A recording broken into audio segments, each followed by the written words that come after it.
Good evening, everyone. Welcome to the Eastern Essex District Department of Veteran Services. We're here at the Ipswich Town Hall, called meeting to order. Very first on the agenda is citizens' query. But before that, let's do the Pledge of Allegiance. And Tony, could you lead us? Sure. Pledge allegiance to the flag of the United States of America and to the republic for which it stands, one nation, under God, indivisible, with liberty and justice for all. Thank you, Tony. Welcome. Tonight, we have an honored guest with us, Corporal Tony Sutton. Okay, Tony was at the Beirut Barracks bombing back in October 1983, and he's going to tell us a little bit about that, their experience there. Then we have something to give you. Okay, so Tony, if you're good. Oh, okay. Again, Tony Sutton. Let's see, 1981, I joined the Marines right out of high school. Decided to do college and everything else afterwards. After Paris Island and some time in Pensacola, Florida, learning my MOS, which was intelligence, went to Camp Lejeune and was assigned to an intelligence unit that was subsequently attached to the 2nd Marine Division. In summer 1983, was posted to Beirut, Lebanon. Marines had already been there for about a year, and we were brought in to help with the peacekeeping effort after the PLO was kicked out by the Israelis the year before. And actually a year prior to when I got there, we went in, helped evacuate the PLO, and then there was a horrendous massacre of civilians by Christian militias, and we were called back in. That's why we went the second time. The Marines we were posted around an airport, Beirut International Airport, for security. We were also there with Italians, French, and British. The French were farther up along the coast in Beirut proper, and then the British and the Italians were in between. And I guess when I got there in the summer, things were pretty cold. They weren't. We were still doing patrols in town. The neighborhood was pretty friendly, as best as it could be. There were several patrols I took into Beirut itself and the abandoned, really, war-torn. It looked like a movie set downtown Beirut, and I remember commenting on all the windows of the cement buildings were round, and I asked somebody why, and a local guy was telling us because of all the fighting, they started out swearing. This is no joke. I ended up crying because there was so much fighting on. So just relevant, especially a place called Martyr Square. So around September or so, things started to get a little bit heavier. Some of the militias in the hills, and to understand that, I guess Beirut itself, the airport was on a plane that was only maybe half a mile wide, and then it went straight up into the Chute Mountains, which were, pretty distinct mountains, mountain range. So anywhere in the airport, you could be seen, just even a quarter mile away, someone was hired. So around September, we started getting some pretty heavy artillery rockets and started firefights with some of the militias. And then the Israelis, who were just south of us, pulled back unexpectedly to a river south of Beirut, and that left a vacuum, and the vacuum was filled right away by what we thought were bad guys, other militias that weren't friendly to us, and everything went downhill from there. In hindsight, the militiamen were probably the least of our worries at the time, even though they caused us quite a bit of grief, a lot of casualties, firefights almost every day, artillery rounds. And the Syrians were getting involved with, they were hitting us with rockets from over the hills. But as October, went on, we were somewhat in an anti-marine mode. We were living in holes in the ground, and something we really weren't trained for. And all ostensibly as peacekeepers, just kind of silly to think about. On October 23rd, at 6:21 in the morning, I believe it was. I was sleeping at my post south of the airport, probably a mile away from the barracks, the BLT. We call it the BLT building because of the barracks landing team headquarters. A tremendous explosion.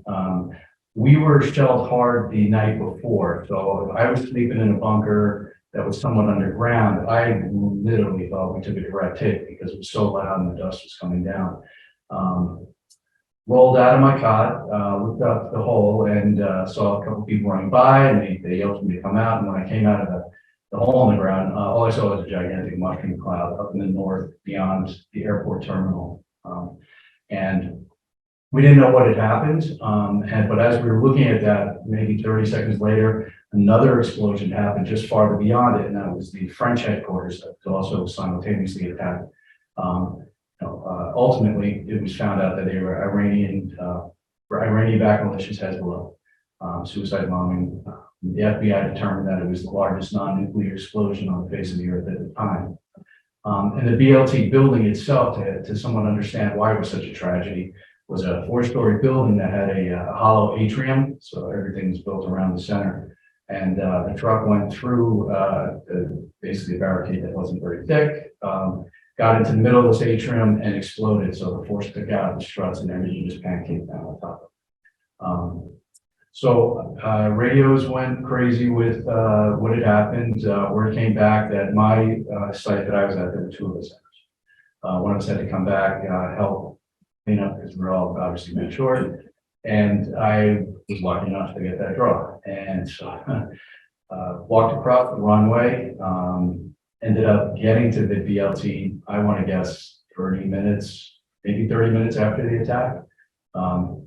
Pure bedlam, absolute bedlam, just tragedy. And, it's a horrible day. The whole day that I was there, 24 hours. The next morning, my CO saw me there with obviously others, and he said, "You're too tired. We need you back on the site, so I'm going to send you back to the perimeter." But I only saw one Marine carried out alive the whole time, 24 hours that I was there. Many dozens, hundreds more that weren't. And yeah, so that kind of blew the lid off any peacekeeping effort. And from that point on, we really had questions second. And, as Marines, it was kind of a slap in the face for us. And in hindsight, when we look back, there wasn't really anything we do politically. My COs, the powers that be that were on the ground there, had their hands tied. We had to look a certain way. We couldn't really protect ourselves. Couldn't have hardened sites. The BLT building was right next to the main highway that went into the terminal. So if you can imagine Logan Airport, try to imagine, right in the middle of the turnabout where, say, the parking lots are, big barracks right there with, 400 Marines living, and you can't control any of the cars coming in there. So, yeah, so that takes me to December, came back December of '83. In 1984, I was posted down to Central America. That was back when all the Contra Sandinista nonsense was going on. Spent 6 months in the jungles there, right on the border of El Salvador and Nicaragua and Honduras. And then I got out of the military in 1985, went to college at grad school. Grew up in New Jersey, but I'm now in New England. Now you live in a very beautiful West Haven area. That's quite a story. Thank you for sharing that. Thank you. Quite welcome. It's not remembered well by many folks outside of veterans or military.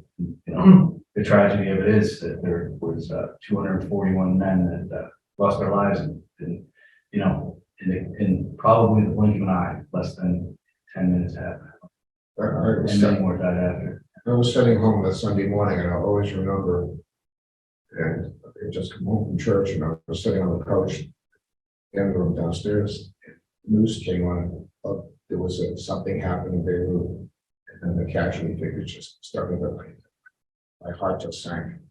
There's a gentleman right now who's working on a documentary. He's got some really deep funding, and he's done some really super documentaries. And he's working on one to come out on the 40th of October. And in the course of helping him find things, I'm going to be interviewed by him sometime in the next month. I found on YouTube of all places, the CBS, it was a compilation of CBS Beirut bombing announcements, news flashes. And it was chilling for me just last month to listen to them because they were exactly that. We interrupt this, and it was, Walter Cronkite. No, one of the voices you heard from those days.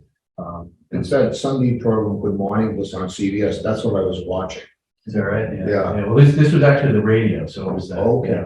That CBS, we interrupt this broadcast kind of thing, but the numbers just kept going up and up. Yeah, it was, Yeah, I'm glad I didn't know that was, way it was perceived that, over there. I just knew what we knew, but, found out later that, many people didn't know their loved ones that survived or not. I was lucky enough, that night, one of the breaks that we had a satellite link. And the rumor had it, hey, they're gonna let people make it, 1 minute call home just to let you know we're safe. And so I just wandered over to where the site was. No one was there. So I figured that was a rumor. And then this Navy guy just strolled up and said, yeah, we're gonna fire it up. So I was, where were you bunking? I was at the south end of the runway. We had an intelligence site there. Okay. And we had 2-man sites up in the hills, at the south end of the runway, north end of the runway, and middle of the runway. Ironically, just about a month before that, maybe a month and a half, the site that we had on top of the BLT building was moved to the perimeter. So we had 2 guys, for that thing. But I was literally at the south end of the runway, where the Israelis were. Yeah, and then. Well, for you people at home, Tony and I were just talking before we came in, and we were talking about a book called The Root, R-O-O-T. And it was written by Eric Hamill. Eric has passed on. I've had communication with Eric, and you've spoken to met Eric. Yeah, no, we spoke several times. Yeah, he was wrote great histories on the United States Marine Corps, and very thorough. But the book, The Root, is a book to really sit down and read. And it's every time I remember when I got to the part where the truck was where the obstacles were, the Jersey barriers, and I'm thinking to myself, Oh, there weren't any Jersey barriers. no, well, there was something they had out there. There's a telephone pole that basically, it started out going across the way, Yeah, and then somebody in their brilliant wisdom decided to make it a lane divider, so it went this way, and it wasn't stopping yeah. But I remember the sergeant who was there. Steve Russell, Yeah, his weapon wasn't loaded. They wouldn't give permission. The rules of engagement were. they were pretty strict, Yeah. up until that time, and he had an accidental discharge, and you were in a lot of trouble, so. Yeah, and especially, as a Lance Corporal at the time, you just follow the orders. How will roles change? You go in the guard, you go guard duty now, here, rules of engagement. Totally different, totally. Tony, did you know, John LaBoy, when you were over there? He was probably a sergeant then. I knew him as, probably a staff sergeant. LaBoy, is he from Massachusetts? No, he's from around Camp Vision, but he spent a lot of time up here. The name sounds really familiar. I know him very well after that, and he told similar stories. Yeah. He was at the airport, but then he was called, for assistance. Was he wounded? No, he wasn't. Oh, he got called back. Back into help. He was one of what I did. Yeah. But a great, nice guy. I know his gunnery sergeant, so yeah, I think he did a lot of hard. The amazing thing is there might have only been, not counting the casualties, there may have only been 500 on this thing. Yeah, sure. But it's amazing how much that is multiplied through the years. Yeah. It's 2 or 3 questions, and you're like, you would never. Well, you were at the same time my brother-in-law joined the Marines just about that time. Yeah. But he was an Amtracker, and he went to the West Coast. Don't ask me how he did it, but he managed to go through San Diego boot camp. So. How do you get from the East Coast? Yeah, he's from Ohio. He talked to recruiters, said, I'll join the Marines, but I'll go only to the West Coast. Oh, God, Paris Island's the whole point you go, right? So you can put that feather in your. Well, we my whole family, my grandson's a Marine, and my father-in-law was a Marine, and my cousin Bill was a Marine. So it's like we call it the family business. So we give him the needle all the time. He went to the easy boot camp we call Hollywood. Yeah, the Hollywood. Yeah, Hollywood. Anyways, it's not true, but, you know, we can. No, this is tough. This is Oh, tough. yes. Yeah, things that, you know, the nice thing about Pakistan is you couldn't see civilization for 3 months, and that was a blessing. Yeah. You know, you're in San Diego, you're right next to the airport, Next to the you're watching everything And that then you after miss. the training, you're climbing the hills. Climbing the mountains there, yeah. Yeah, it's, Or you're in the swamp of the June. I mean, so- yeah, that's same thing. So anyways, Tony, we want to thank you for coming here tonight. Well, thanks for the invitation. We're gonna read this little certificate we have. This, we're gonna present you with this coin. This coin and certificate is presented to Corporal Tony Sutton, United States Marine Corps, while serving as part of the multinational forces conducting peacekeeping operations during the Civil War in Beirut, Lebanon. Presented on behalf of their current family charitable foundation, who exemplifies fighting for those who fought for us. The foundation coin signifies the fallen 241 service members, 220 Marines, 18 sailors, and 3 soldiers who paid the ultimate sacrifice to support their nation during the October 22nd, 1983 terrorist attack on the U.S. Marine barracks in Beirut, Lebanon.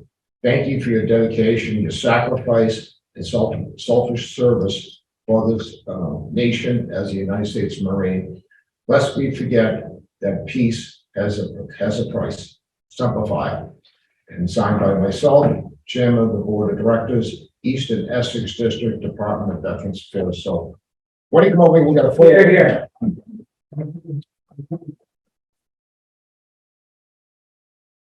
No, Thank you very much. you want to take a picture here, Karen? I do, take a picture. Or maybe take it. Check them out. The front of the flag, yeah. The front of the flag. Right. Where's the Marine flag? Yeah, definitely. It's getting on you. Wow. Oh, that's nice. Yeah, right here. Oh, my God. Okay.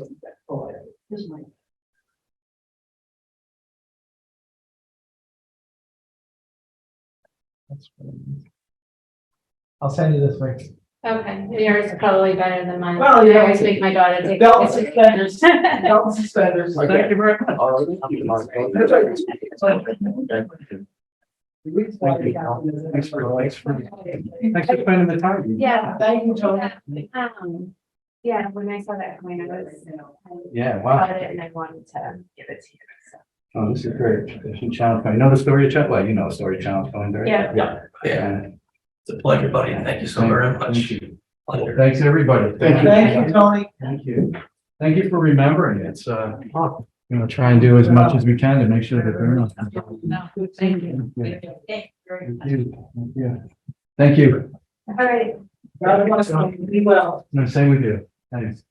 Thank you. Just sit down and talk.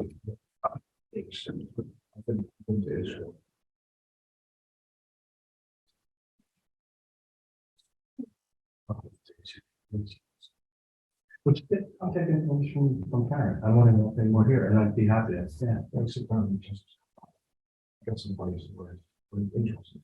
Yeah. And they're always true, right? Oh, yeah. Oh, my God. Take care. Thanks so much. Thank you. Take care. Thank you. It was really a great contest. Yeah. That was great, Karen. That was really. That was really a nice addition to the agenda. Thank you, whoever. Yeah. Karen, thank you.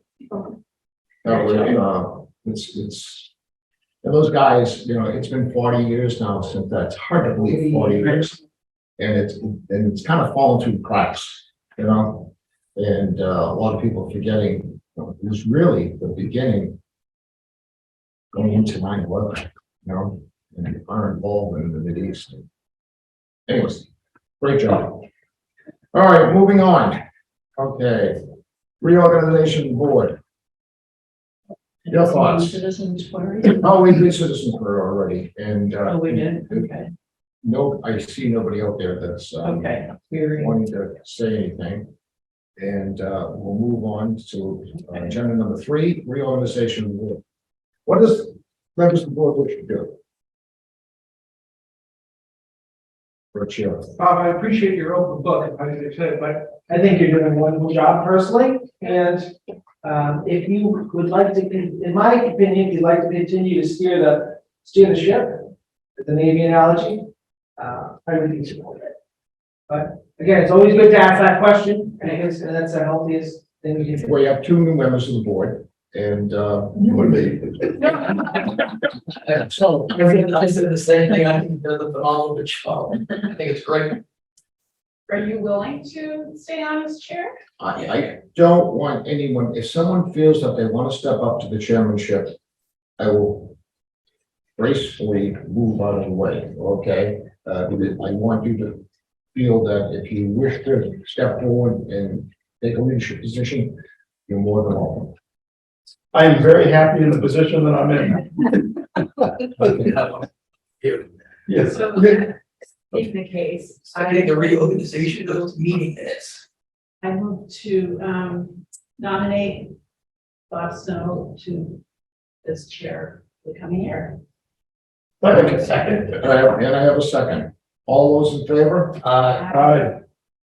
Okay, I will abstain, okay? So, Thank you. well, thank Thank you. you, Bob, for this, your active work. Your active Okay. participation. And by the way, I got reelected to the board of selectmen last week, so. Good for you, Bob. Great. 3 more years, and Linda, she topped the ballot here in Ipswich, and she's. Congratulations. She's 3 more years. You guys got elected last year, right? Yes, sir. So anyways, moving on to, Well, vice chair, that's good. Oh, I was gonna say, vice chair. Would anybody care for the position of who vice is it chair? now? Is it Doug? I believe it's Doug. And Doug is going to, I think he's gonna, last time he said he was gonna plan to leave the board. I think probably. I mean, I think I'm vice chair. oh, wow. I hate that. God was going to, John Paul, and then he said, and I said, I would do it if it didn't affect Doug's. Doug was not upset. Well, we only meet 4 times a year, so sometimes we can things we get, okay? So, I think Mike's done a great job. Keep calling me maybe under the radar screen. So if you're willing to stay on as vice chair, I move to nominate Mike Flynn as vice chair for the coming year. I'll second I that. second that. All those in favor? Aye. Okay. And And then thank the you. secretary. I'm gonna have to ask the secretary. Well, I with think Linda it's now. me, although I With don't Linda, know yes. what the secretary really does and have Cindy take. Well, I know, but it's I'm the minutes. the minute secretary, anything that, where papers are and things like that, go find them, so. The I director. nominated Linda. I second. All those in favor? Let's see. Thank you, Linda. Okay, so there's the reorganization of the board. So, oh, I'm gonna take a look at the movie. Who's on first? No. Vincent Plover. Oh, that's right. You're the assistant laundry officer? I don't have the assistant laundry officer. No, he comes into the cabinet. Who are you? Wondering about who? James Gagnon. Anyways, moving on to the minutes. Has everyone read the minutes? Yeah. Okay, any changes in the minutes? Just one small little Okay, typographical, Tim Zesson's last name, on page 2 should be DESSI. And you're guessing. That's it.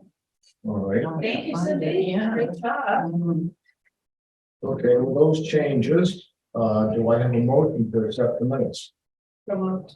Do I have a second? I have a second. All those in favor? Aye. Unanimous. Okay, moving on to, now we'll talk about the administrative assistant position. We talked about this last month. So, we have the, job description here. And everybody's looked over the job description. And your comments. It's fairly stated. You, and this isn't to be critical or anything, but I just want to make sure we get it right the first time before we actually put this into play. So I think some of this we discussed before, and I just want to be clear. Is this an administrative assistant or is it a professional, like, is it more of a professional veterans services sort of officer without having the credentials to be one? I mean, some of these duties in here, like provide comprehensive professional veteran services to 6 counties, what does that mean? I don't know what that means. An executive assistant or administrative assistant versus a VSO. You know, it kind of sounds like some of the duties in here are something that Karen would fall under Karen Tyler's job description. And I think we need to be real clear about that. For anybody at home, we have Karen Pilot, who is our VSO, and Karen Bell, who is the administrative assistant. What is your job title now? I'm an administrative assistant. Assistant, okay. Okay. So, we try to specify which Karen we're talking about. We're talking about Karen Bell's position. Yes, but what I'm saying is that some of this, like that first example, provide comprehensive professional veteran services. That's really something I feel should be under Karen Tyler's job description, not the administrative assistant. And then exercise a high degree of discretion, responsibility, and decision-making in the daily administration and management of the department. So again, I'm unclear as to what is really Karen Tyler's responsibilities versus Karen Bell's.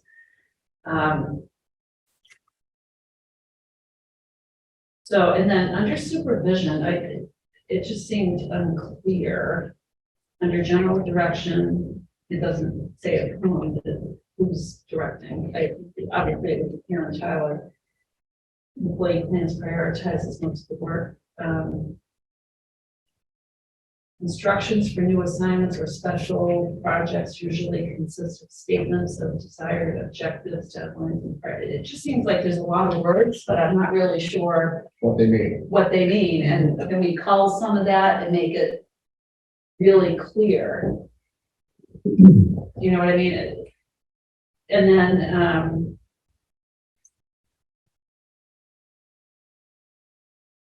then some of it's just, you know, wordsmithing, I guess, like under functions or duties. Must be a proficient user of Microsoft Office and be familiar with Microsoft Excel, Word, and Outlook, but all of that is part of Microsoft Office, right? So are we asking that somebody be proficient in Microsoft Office? If so, we don't need all the rest of that. You know, it's all part of Microsoft Office. I would beg to differ only because Office is, sometimes people buy Office just for Word or something because they don't buy it for Excel. So the easy solution to that is you say must be proficient with Microsoft Excel, Word, and Outlook. Yeah. Okay. Right? You know, it's kind of like that. And then some of those duties make referrals to Social Security for SSI, SSD, Medicare, emergency fuel, and food stamps. Is that you, Karen Tyler? I'm saying that with your last name so people know who I'm talking to. Or is that Karen Bell? Yep, so under chapter 115, we look for alternative sources of benefits that the veterans or surviving spouses might qualify for. And so in doing that, Karen works with them, and also the state says, she just had a case this week or whatever, saying, so the state can see through the on-base system, which is for the chapter 115, everything gets authorized through that. They sometimes say, oh, the Medicare guidelines or the SSDI or SSI, you know, this person might qualify for it. So just, you know, tap in, take a look, and if they do, help them, You can probably explain a little. Okay, so what happens is there's a certain income, they're looking at it, she's been denied a couple of times, so now we're gonna reapply again. And because of this particular veteran, she gets very overwhelmed. Yeah. We're going to do it together. Okay. And then there's a mass buy-in based on income levels. We get the numbers from the state, and then I look and see who could qualify to have their mass health pick up their Medicare B. Okay. So that actually saves, like for Ipswich, we have one. Yeah. Instead of Ipswich paying us paying the 165, it's now gonna be paid by Mass Health. Okay, so I'm just trying to clarify, like, what's your responsibility versus what hers is gonna be, so I understand that. And then in the absence of the director, which that was the other thing, Karen, what is your title? Because I see it two different things in the definition. It says the position assists the director of veteran services, and in that same paragraph, it says I'm the director of the veteran services officer. So which is your title? So I'm the district director / veteran service officer. So maybe have it be consistent, just have one title in there, Okay. you know what I'm saying, so that there The rest of the isn't, board feel that way? these are just my suggestions. Or you can define it as VSO, you know, put those together, just define it as VSO, you know, full title. Yeah. But yeah, it's, you know who it is, yeah. Yeah. But for clarity, that's a good edit. Well, you're actually both of those things, right? You're the director of veterans and you're also the VSO of the office. So I don't see where it's, I don't know. Well, it just sounds like there's two different people, because it's not clear in there, you know, I draft legal documents all day, and, you know, maybe put the two titles together, then define it as VSO for the rest of yeah, the, you could do rest that, of the time. and then it's clear. And then there's no, you are both, we're not taking either away, but that's just for the document. Right. And then would Karen Bell actually be the liaison between veterans organizations and the elected officials in the town? I mean, I would think that's your responsibility, right? Right. As well as, We talked about that last month where yeah. it's in the absence of the director. In other words, let's say she is off on a meeting Yeah, and there's another meeting in another town going on or something where you may go and talk in behalf of this office at that meeting. so that's my point. Is Right. that something that an assistant, and she's not the assistant VSO? Correct. She's an administrative assistant for all purposes, right? So I'm wondering if that's really within her responsibilities. As well as, you know, speaking to veterans organizations and social organizations. I'm unclear that, you know, Karen Tyler makes a pretty good salary, and those are things that I would expect would fall under the BSO or the director of the department. The way I see it, how it's written, it's just how it is, in the absence, like not liaison, like if she's not here, I may be speaking, but not like going out and doing Not on the presentations. spear point. Yeah, it's like, yeah, just more like Karen is out and I may be, you know, and I like kind of just encompasses that there's coverage in the office. That's how I see liaison. I don't see it as I'm going out and, Well, you, But that's kind of how it seems in this, especially, you, speaking to meetings of veterans organizations and social organizations. That to me sounds like presentations of. well, the thing is that, remember, we're talking about this. Karen is a veteran, Karen Tyler is a veteran, Karen Bell, you're not a veteran, so she cannot be anything the title of BSO.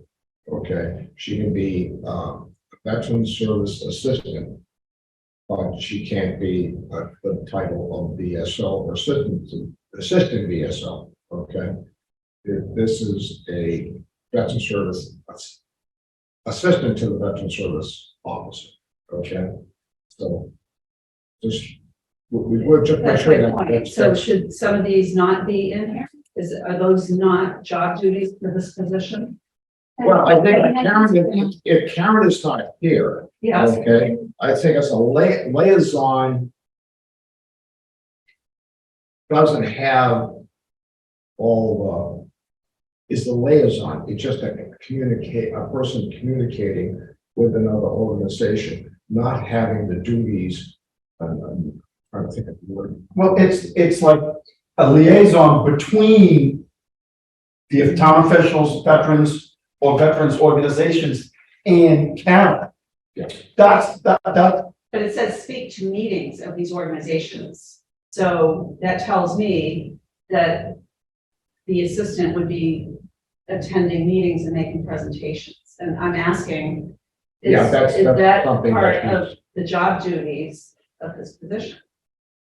you should. You can take that out. Yeah. Yeah, I don't speak, I mean, Yeah, let's that's not, yeah. and this is not to be critical of this. It's to clarify what the role really is. But here's the part, is that if we're writing this for her now, then we're gonna pigeonhole this thing here.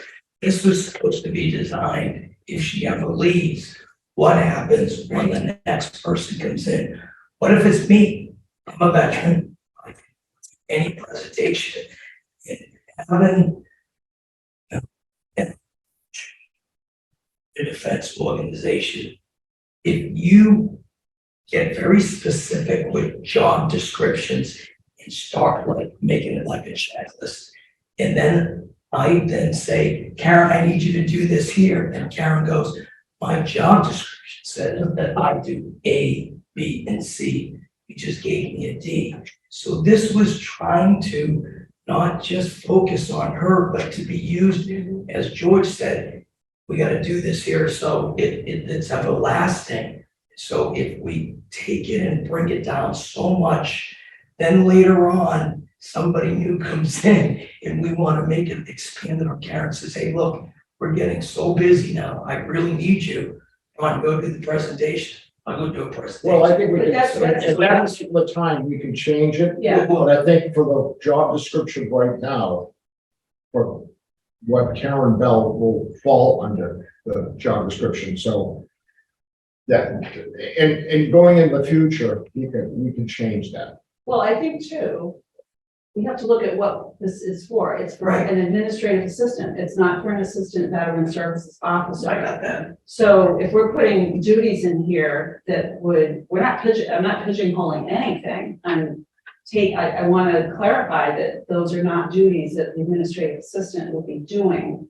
It's not her everyday duties, but if nobody's here to do it, then would she do it other than VSO specific? And And if at some point we decide that an assistant VSO, a true VSO, is warranted, then the board is going to need to create that position and create a job description for that position, as well as a salary and all that.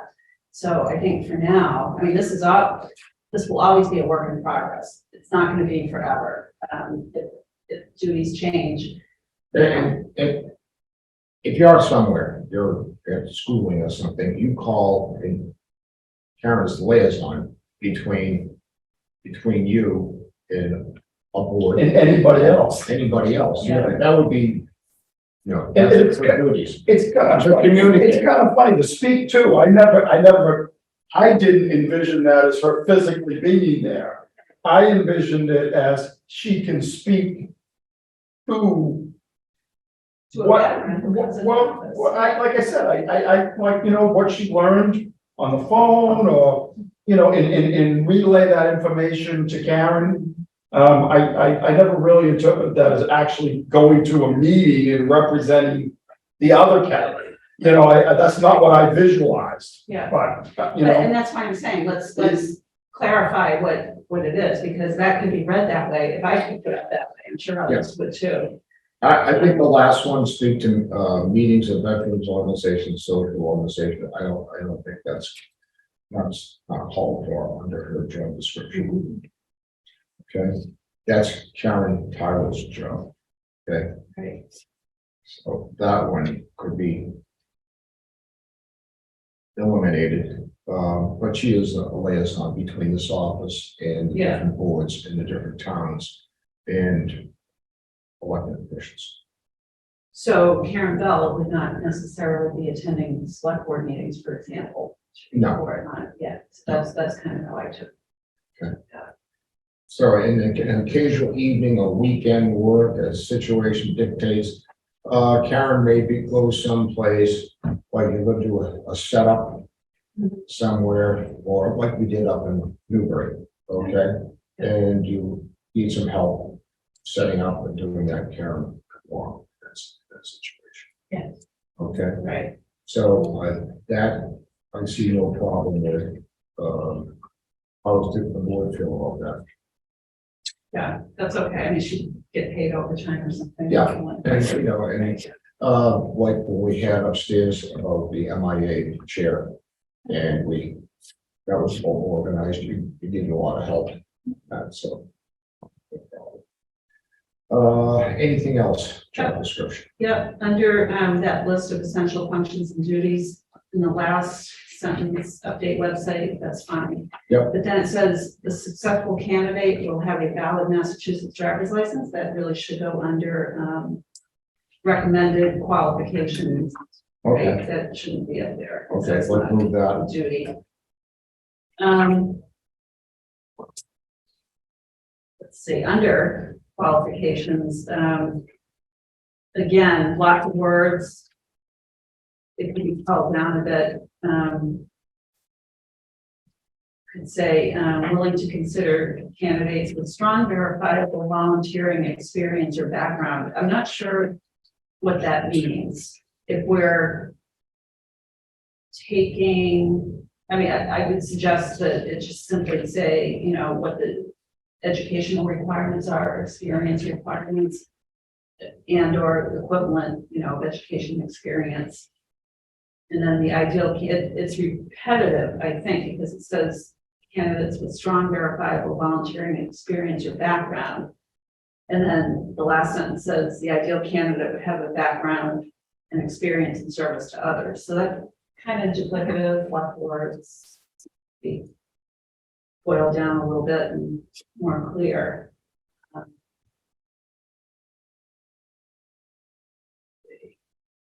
Again, under knowledge, ability, and skill, we could move from above where it says proficiency in Microsoft Office, as discussed earlier. That should go under knowledge, ability, and skill. Okay. Right? Or qualifications, sorry, it should be recommended qualifications. That sound good, everybody? And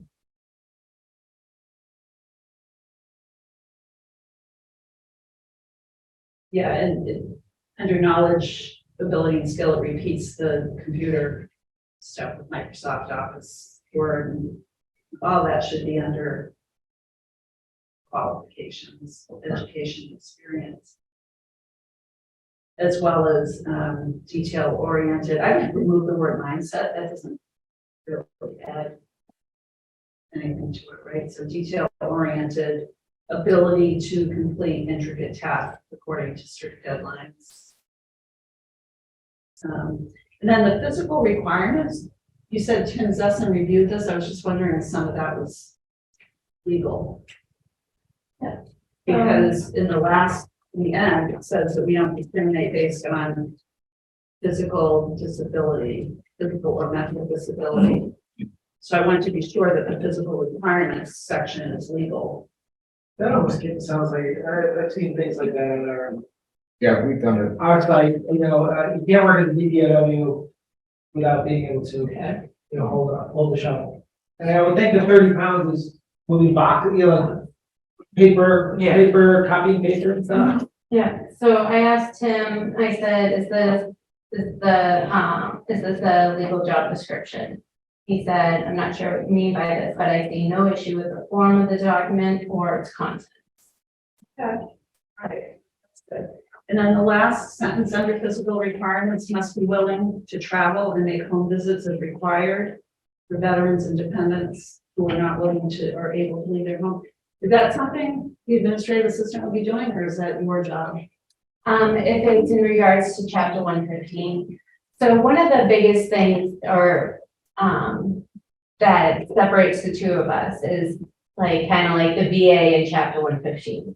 So those are those are the main things that we do. And so with chapter 115, like she did a home visit because she works with the client on getting all their paperwork and what they need, and sometimes it takes multiple visits and different documentation. So she has gone to do home visits. Sometimes they are homebound, and she helps them make phone calls. She's gone to the COAs in the other towns to meet with them. And so it's stuff like that that's related to chapter 115. And there was some, Not anything else, just chapter 115. one of the problems sometimes in some of the towns, the checks weren't cut on time. So we have to go and get the checks and deliver them to. It's mostly like going through, I have new chapter 115 in Newbury, and I went out to her twice to help her out, so she wouldn't have to drive here. Just, I don't know what it belongs, but we talked about the driver's license. I'm assuming that that's why you need a driver's license. Yeah. Okay, so maybe we could combine, maybe move the driver's license. I don't think that be willing to travel is a physical requirement. I agree with You you. know what I mean? So like, Maybe qualification. up top, we talked about the successful candidate shall have a valid Massachusetts driver's license and be willing to travel, blah, blah, blah, blah, blah, blah, blah. You know, it could actually go in the same box. Or you could put under that section, essential functions, that we were moving out the license, right? We're moving that away, we're moving that to qualifications. But Right. under that, because that lists some of the duties, move that sentence about, maybe even put occasional travel instead of must be willing to try, just put occasional that's travel as one of the screen. duties. Karen title, screen just blanked out.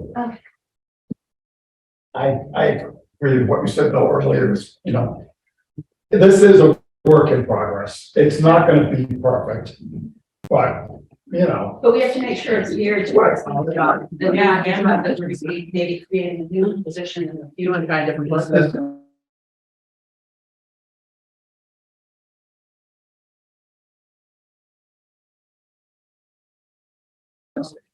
No, Necessarily. A bunch of.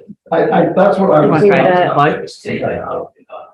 Yeah, You want to move it over I here? kind of wish I had the old one in front of me at the same time. We did have it. It would have been good to have a red line, so we could see what was Hey. changed, but You know, I just. yeah, but we don't, so we have this. So yeah, so for that, as we were talking about, you move the valid Massachusetts license under qualifications, that they would have to have that, right? But that sentence that we just talked about, willing to travel, that would go up under that essential function Oh, I wonder if it's just. bullet list. Yeah, because I mean, it's Right. back then. Yeah. It's a function, right? Does have a green light on it. Yes. Okay. Okay.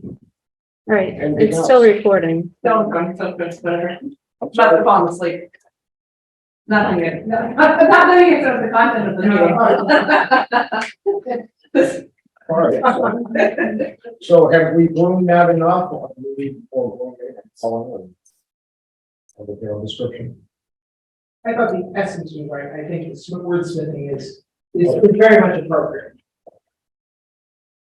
And under, for this job description, is it may change or do we want to put the actual rate of pay in there? Or do we want to Well, put something about depending on experience or, you know, something like that? Usually that's what we see is for rate of pay depending on experience.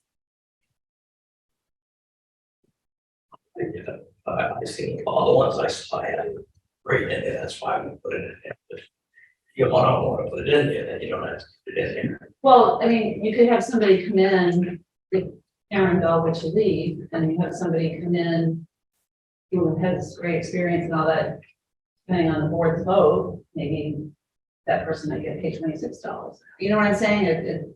That pigeonholes the pay. So I might suggest that we put dependent upon experience, and that would be a negotiation under the hiring process.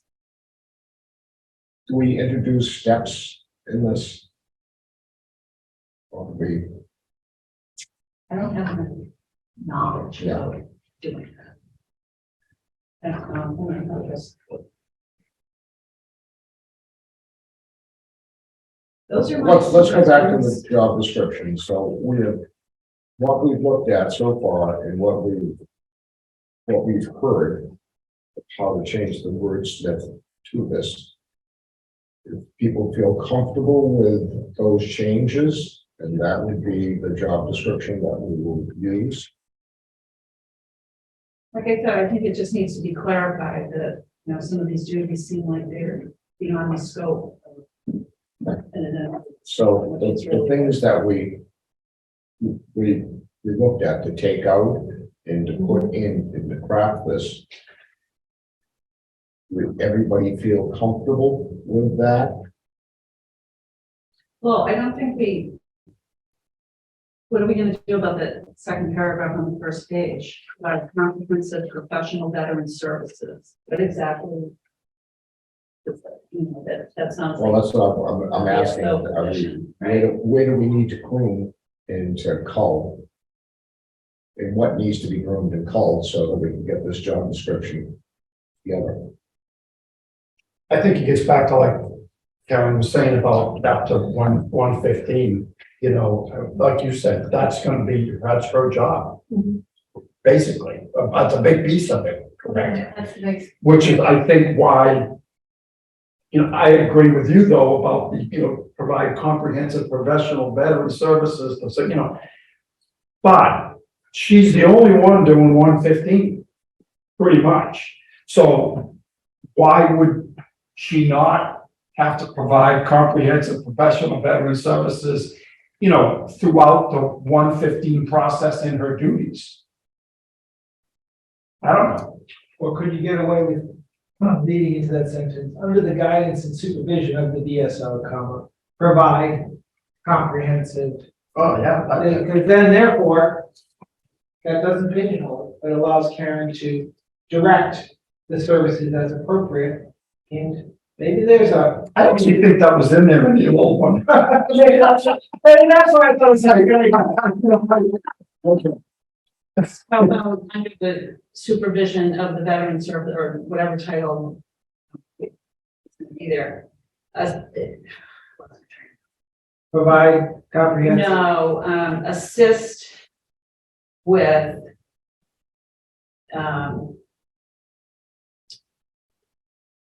Assist with, How about not comprehensive, how about just provide professional veteran services? no, here I go, assist veterans with, Okay. with, maybe assist veterans with benefits in compliance with, but not limited to Mass General Laws, Chapter 115.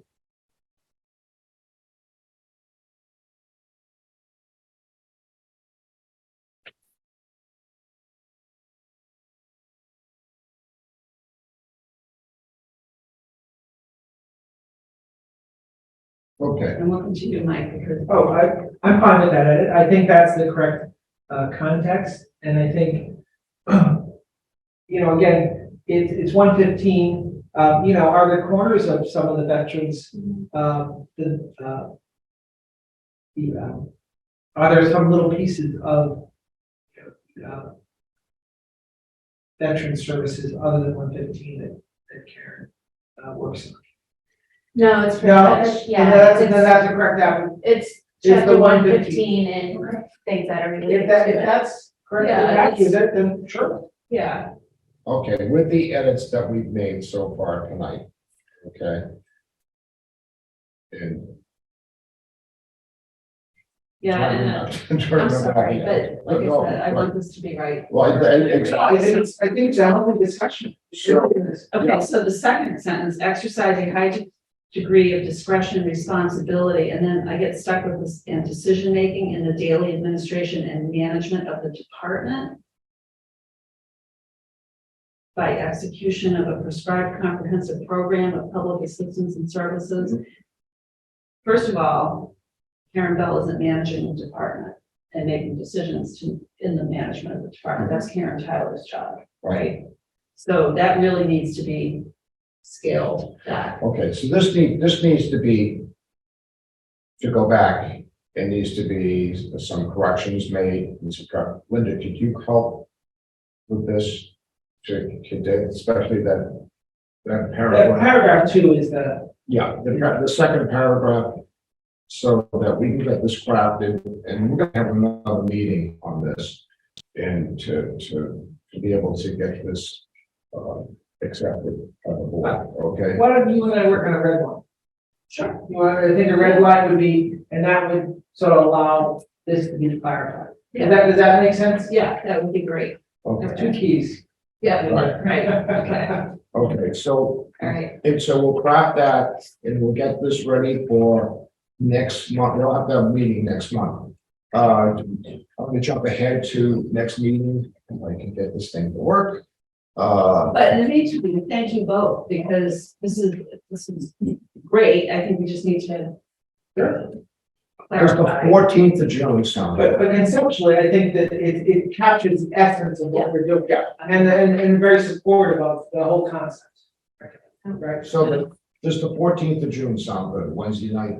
A training for the, That's Flag Day. it's Flag Day, but I'm off, yeah, I'm at, the, MBSOA, like training for chapter 115 with DVS and all that. All right, Yeah, and I'm on vacation. you're on vacation? When you So come that back? brings up a question.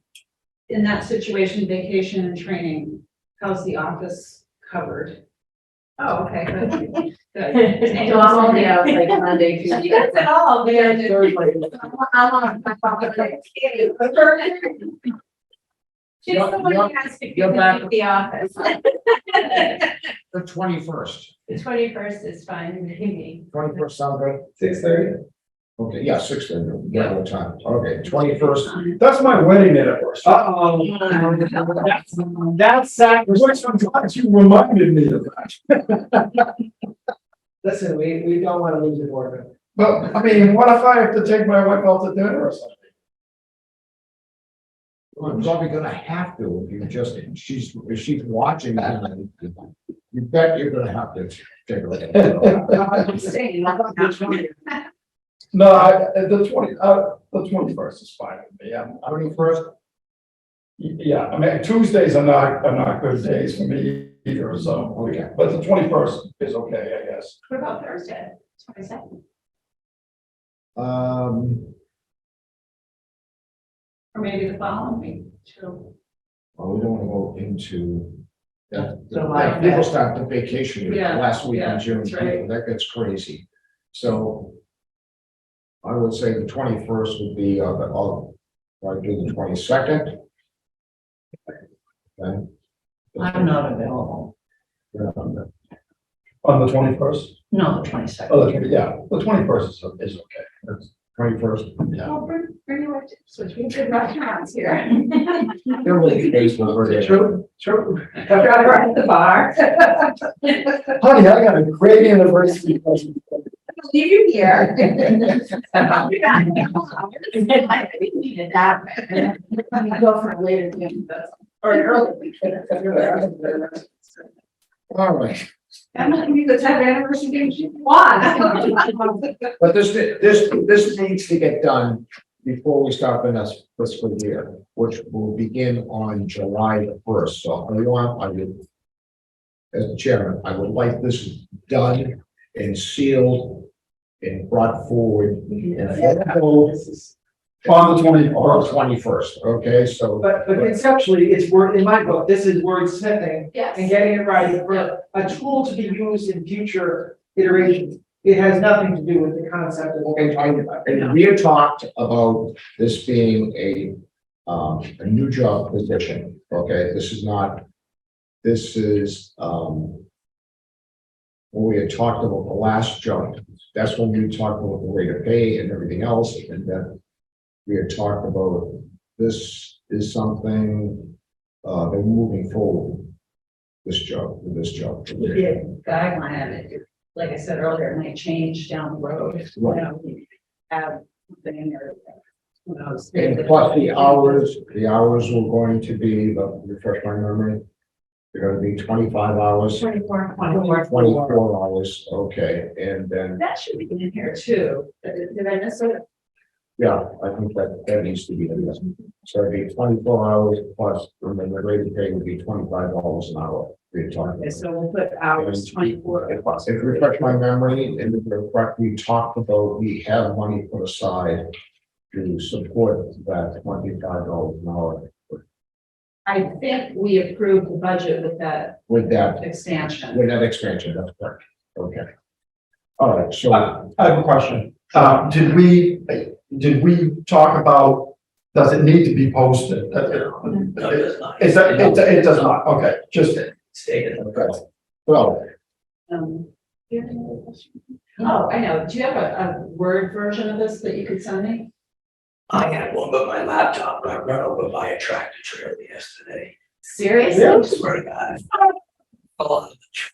all right, well, you know, just shooting the same. Right.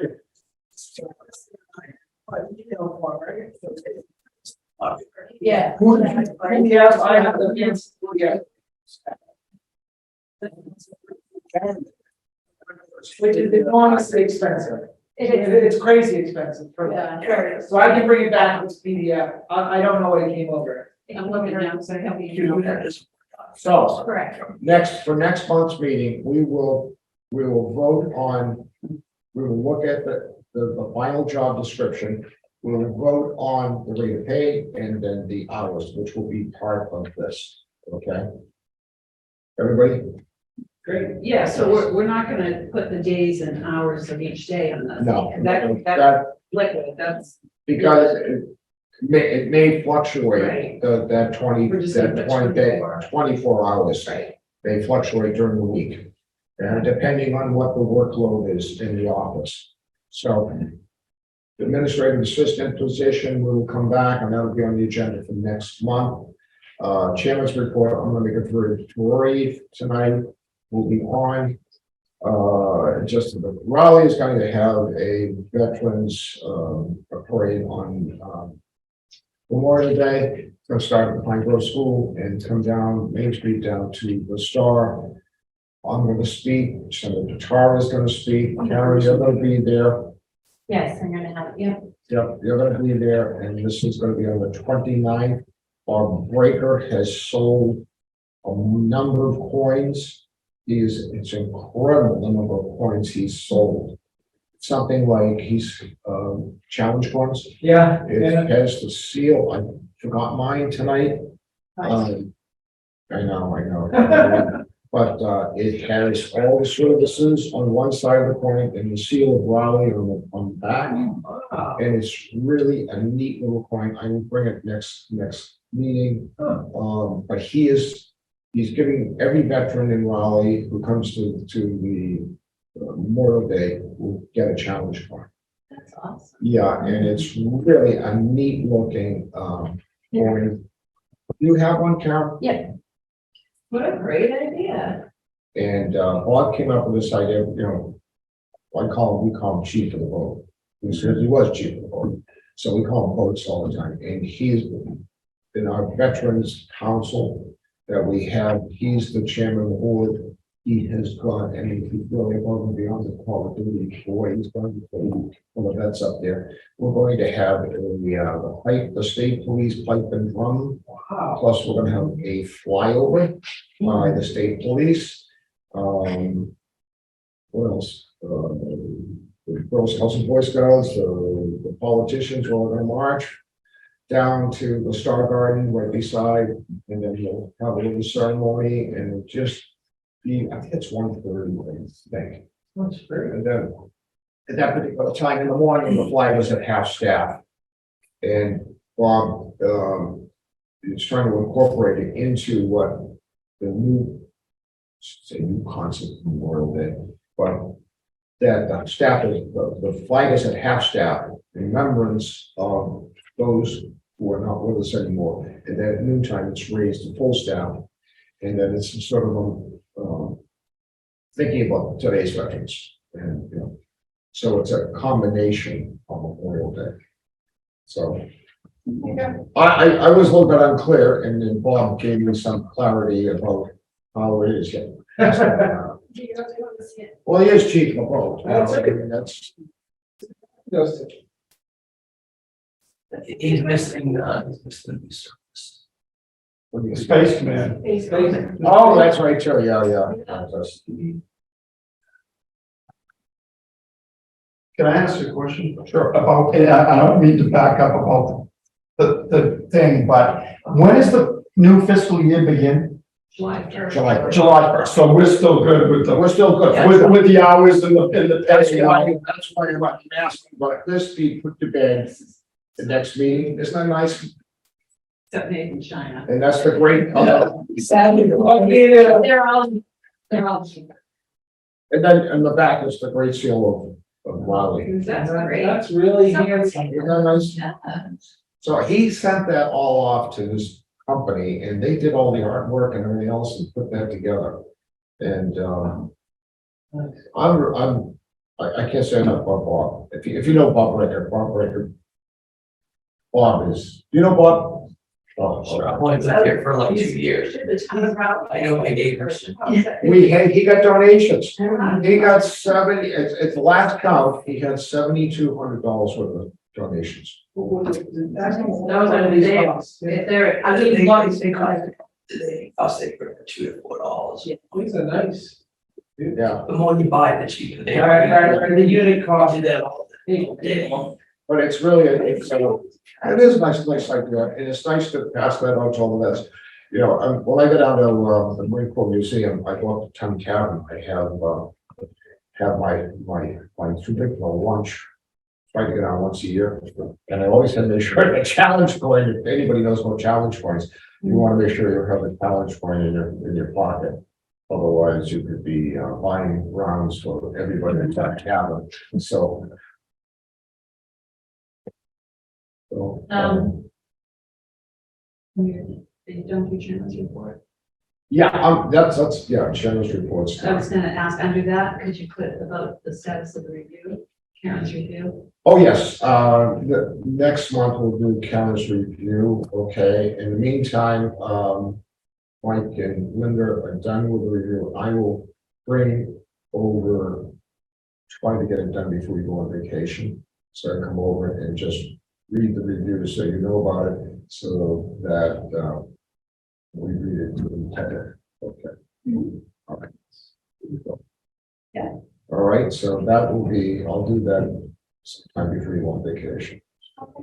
When I have between the water heater and everything else that's gone crazy in my week, yes. All right, that's all I have. Did you, what's your self-review? I was never asked to do one. Oh, okay, because I think you did one last year when I was looking at the materials. from No, last year. I think what you did is you sent what your goals were, that's the next When year. last year? No, you sent me a little thing about goals for the future. Just, it was a very short, what I have planned, like the Purple Heart communities and things like that, so. Okay. We can add that to the review. All right. Okay, goals for next year, and what communities you're looking at to do the Purple Heart highways and.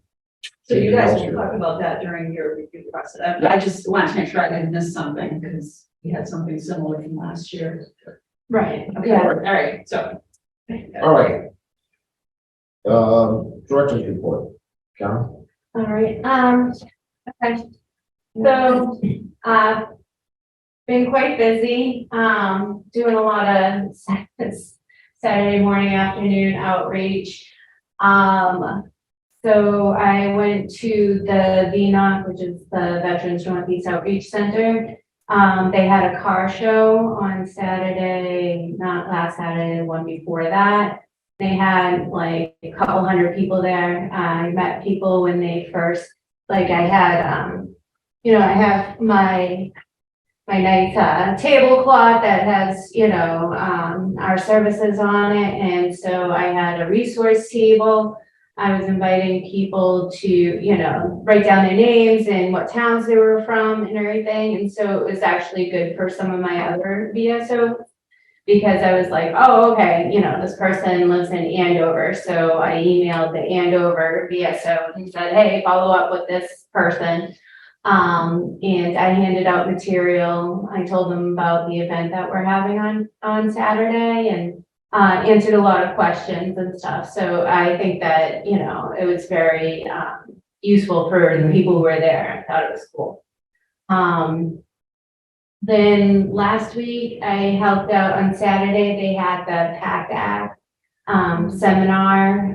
So the VA was there, and so they had a couple of speakers. They were also enrolling people into the VA. They were doing the toxic screenings and registry. And again, I had a resource table there. I was talking with the veterans as they were coming in, just letting them know about, and also with the speaker who was, there was things that I helped her out with from like a VSO point of view versus a VA point of view and everything, because what I'm seeing in the office is sometimes not what the VA is thinking that it's going on. So I was able to like bring it down to reality a little bit. So I'm actually glad that I went. I did speak with the VA about doing a PACT Act town hall, and I'd like to do one here. They do have other ones that are already set up for June and July. So they were thinking maybe August or September. I think maybe September might be.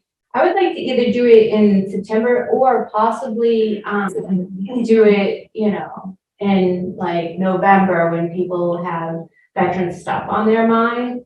I haven't quite decided yet, but I would set it up similar to what I saw, which would be, they must have had like 6 VA people that were there. And the training was really good and talked about enrollment, and the fact that they were enrolling people on the spot, I thought was huge. Because a lot of people, and they were good at explaining what the PACT Act is. And so it's very important that people actually start learning and taking advantage of this program. Is there a deadline of this October, Karen, for the first wave, or is that not, that's not hard and fast? Yeah, so the October 1st date is for combat veterans. So when you get out of the service, you could enroll in the VA for 5 years. And then with the PACT Act, it turned it into 10 years. But going back to when it first started, it ended up like only giving you a year to get into it, because if you go back the 10 years that, since 9/11, so it's like this funky, it's kind of like VA math. It's just kind of funky, but the PACT Act, like a lot of it, what the majority of it is, it's about post 9/11, it's about burn pits, it's about toxic exposure, depending on your MOS. They added a couple of presumptives to Agent Orange for Vietnam veterans. They added also areas of operation for Vietnam, where now, if you served in Thailand or at an air base and stuff like that. And so it really expanded a lot of the benefits that they already have. But now with the post 9/11, combat veterans who served overseas, it's a huge amount of disabilities that they consider. Nuclear testing. Nuclear testing was brought into, if you were down in the bottom. Yeah, and so, so I've seen an uptick in VA claims that I do, especially in regards to stuff that's related to Agent Orange, them expanding the catchment area, and also that they added hypertension. hypertension is like all day long. Because I mean, Vietnam veteran eras, is people in their seventies and stuff. And a lot of people in their seventies have hypertension. And also spending the time to explain to them the process is sometimes, longer than doing the actual paperwork. Because I've had a lot of people, well, I don't want to get too in the weeds, but anyways, there's a lot of people that are now qualifying for service-connected disabilities where previously they weren't. Huh. And let's see, what else do I got? I participated in a stakeholders meeting at the Chelsea Soldiers Home, which is great. And when I retire, I want to go live there. It's gorgeous. That used to be. I know, but now they have like a meditation garden and stuff. So I told, yeah, I told I have direct instructions to tell our daughter, oh, so your mom, Yeah. she wants room number, blah, blah, blah, blah, Write blah. that down. And so some of the Memorial Day stuff, so I've been working with the Raleigh Memorial Day Committee and also the Pine Grove School principal and stuff, because they're working together to get that done. I also have been working with the Ipswich Middle School and High School, because what we are now going to, which I suggested and they're gonna implement, is doing POW MIA chair and also do the Missing Man table ceremony. Oh, nice. And so I'm gonna bring everything that they need over there at the PAC Center. Kind of what Doug Elwood did up in, Brighton, right? Right, Right. yeah. And so, and what I did here when, I did the POW MIA chair of honor. And so, so I'm gonna bring all that stuff over to them, I gave them all the reading and then they're getting the students prepared and everything, so that way they can do it, I wanted to be student participation, Is it a temporary setup or? just temporary. Okay. So Yeah, they're not getting I'm their bringing- own setup over there. No, I do need a new glass though, my glass broke. Oh, Okay. So anyway, and when then is that gonna be, Karen? that is gonna be on the 26th. So, of May. So every year, the Friday before Memorial Day weekend, myself and other veterans, especially the VFW, American Legion, there's a bus and we go to each of the schools' assemblies. Huh. And so, yeah, because when I was working with the principal, on the GWAT bridge, I was like, oh, you guys should do that. And they remembered. So I was happy. And with both, Newbury and West Newbury, so in Newbury, I've been working with the COA to deal with the COA, Bill DeMayo, and they're, having a luncheon and wanted to do an invite, so I said, all right, I'm gonna stick in, and same with West Newbury. So in both of those, I did an insert into those mailings to maximize, sort of like the use of these going out to all the veterans and stuff. And so I just put a quick insert that said, hey, I'm here to help, these are some of the things you might want to look into. So hopefully that generates some business also. I am gonna mention that, by the way, on Tuesday. And Bill DeMayo got elected to the select board. Yeah, And so he's not gonna be the COA director anymore, because he can't. yeah. So I didn't know if you knew that or not, and at the luncheon in Newbury, are you gonna bring any guest speakers or anything like you did last year? That guy was phenomenal. Yeah, He, because he addressed, the youth and the students and how we are not really doing enough at the school, at the school levels to educate, like you were saying earlier about, the difference between Veterans Day and Memorial Day, just something as simple as that, so I didn't know if you were gonna be bringing anybody to the luncheon or anybody. No, so this time, in speaking with Cindy, the only request she had was a chaplain. So I contacted a chaplain that I know. He's a Vietnam, boots on the ground Vietnam vet. And so he is gonna come over. He'll do the prayer and have lunch with us. He's a good guy. So, all right, and the only other thing, I mean, I could go on and on, but the final thing I'll tell you of what we're doing, what's going on is something that I'm very, very excited about. So on Saturday for Armed Forces Day, we're having the Armed Forces, Healing Waters. It's a picnic and paddle Oh, cookout. And so I'm doing it with, the Lowell Vet Center, the YMCA and the food pantry, open door food pantry. You work with Mike Kelly? Is it? Bill Kelly. No, Okay. are you talking about Chris from the YMCA? No, not, you said the Veteran Center up in Havel? No, Oh, I'm sorry, I misunderstood. no, that's okay. The vet center in Lowell. Oh, in Lowell. Okay, Yep. all right. And so, yeah, so Irwa is donating all the canoes and kayaks and stuff for people to take out. Open Door is donating the burgers and dogs, and they're gonna be grilling it and everything. All I have to do is, pick it up on Friday, and the VFW is gonna let me, hold it there overnight, so I can pick it up.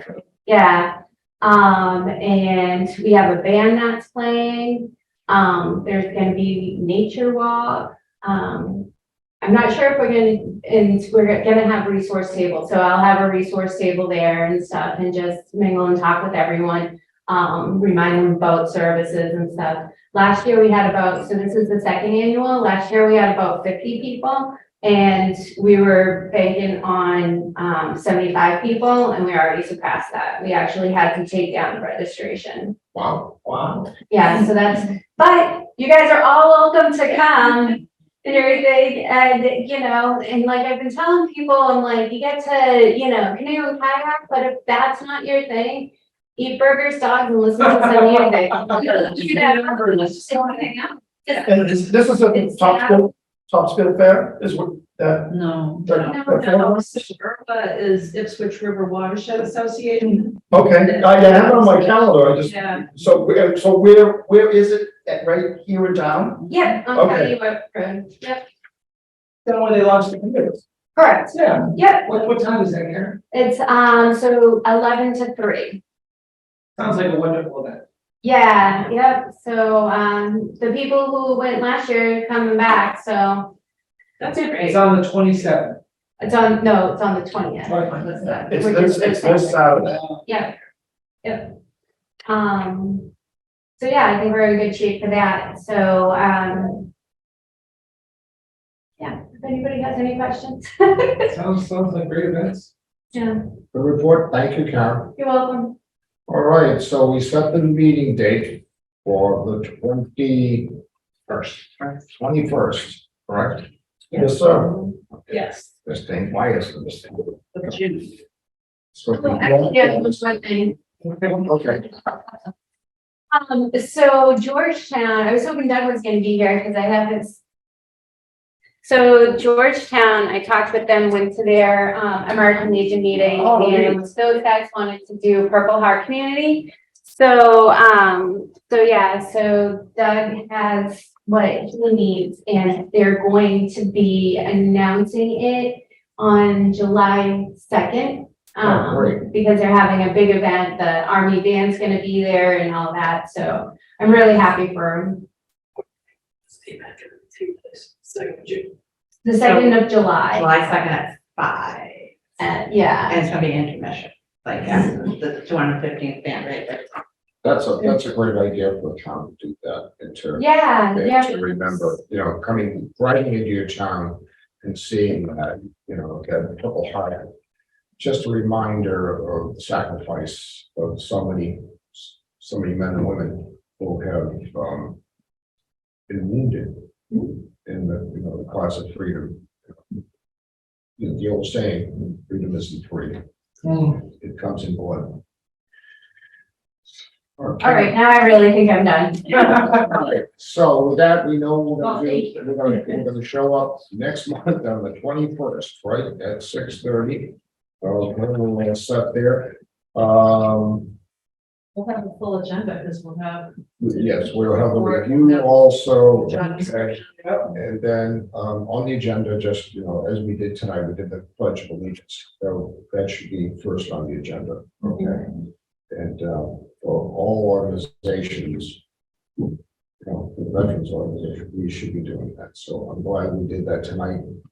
And we'll continue that. And, that was a great speaker to have come in tonight. Yeah, it was really brought me That is, back. Gosh. yeah, he saw a piece of history that, unfortunately, as time goes on, I said this about when World War II got over, guys wanted to come home and they wanted just to come home and go back to work. Okay. And they didn't tell all the stories, and it took a long time for them to tell the stories.